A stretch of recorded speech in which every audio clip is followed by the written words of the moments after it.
Just where you going? How you doing today? I know, your sister's in quarantine. Where's Blue? Good morning. George, Fat Ninja Food Forest. I'm always thinking of different videos to make when I come out here every morning. I'm so spoiled, fortunate, lucky, whatever it is, to live in this.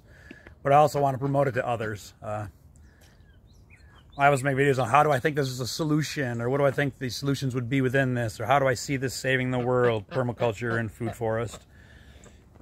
There's a lot of ways I could say how we're turning waste into surplus, and everything's composting in place, and building fertility, and feeding a diversity of animals and insects and microbes, and sequestering carbon and putting oxygen and so on and so forth. But it's also on how I spend my days, how we spend our days, reconnecting to nature. And maybe even a rung above that, I would say it's getting rid of that scarcity mindset. So as I walk around here, I don't worry about protecting my one fig tree and covering it so the figs don't get eaten, or my one grape plant, or my one Asian pear, or my one mulberry, because I don't have one of anything. I have a diversity throughout here. If one thing is having too many problems, I'm going to digress too much if I'm not careful. I will take care of things on that. I'll see some of my apple trees getting different diseases or this or that, but I don't go and spray fungicides and copper and pesticides and insecticides. I'm trying to be larger than nature. I accept that there's an abundance. Some things are going to make it and some things aren't.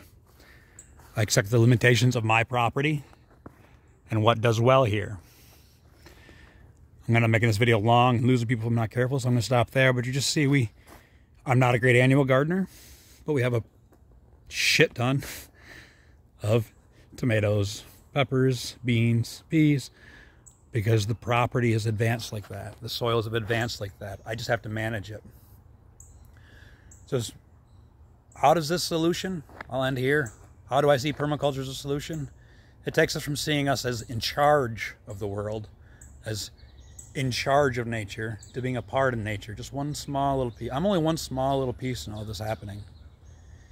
If you removed me and any humans from this yard, it is designed for all these perennials stacked in layers like the edge of a forest to do their job. It would become wild looking, more wild looking to us. A lot of people think it's wild already, but it would go on doing just so wonderfully. That cardinal is just singing to us. Big bright red cardinal. And frog. So I make these videos to try and inspire. If you're in the Asheville area, please look us up. Fat Ninja Food Forest. We'd love to show you around. Classes, consultations, tours. We have the wormery where we sell worms, red wiggler worms by the pound, castings, and worm bedding systems, worm composting systems as well to get you started. Well, I'm going to show you the compost. So anyways, change could be better than holiday. I'm George. This is Fat Ninja Food Forest. Let's start the conversation. Let's act like we're one species aware of our surrounding, and we see with our own two eyes what's happening now. Let's create abundance rather than scarcity. Help one another understand how to. Understand the problems of the world right now. I don't know how we start that. I mean, there's so much division out there. But I think some of it is sharing. Not seeing it as a scarcity, but as surplus. All right, I'm done. I'm George, Fat Ninja Food Forest. Change better than holiday and long overdue. Peace.